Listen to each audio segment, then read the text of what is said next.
I was wondering about our yesterdays and digging through the rubble.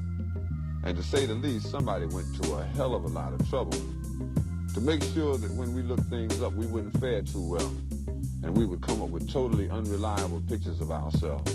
But I've compiled what few facts I could, such as they are, to see if we could find out a little bit of something.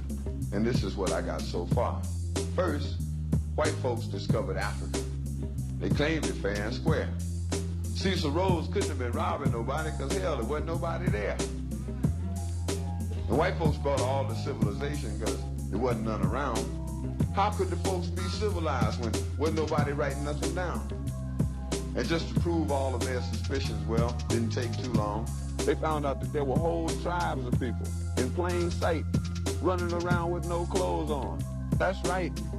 The men, the women, the young, and the old righteous folks covered their eyes, and no time was spent considering the environment. Hell no, this just wasn't civilized.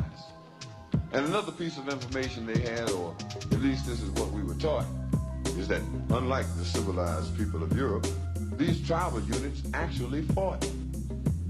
And yes, there was some crude implements, and yes, there was primitive art, and yes, they were masters of hunting and fishing, and courtesy came from the heart. And yes, there was love and medicine, religion, intertribal communication by drum, but no paper, no pencils, and no other utensils, and hell, these folks never even heard of a gun. And this is why the colonies came, to stabilize the land, because the dark continent had copper and gold, and the discoverers had themselves a plan.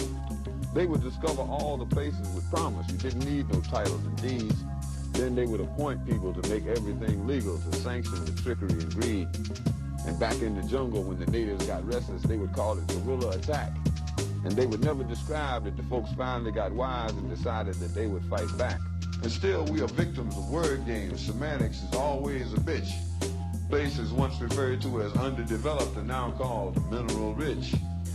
And the game goes on eternally. Unity kept just beyond reach. Egypt and Libya used to be in Africa. They've now been moved to the Middle East. There are examples galore, I assure you.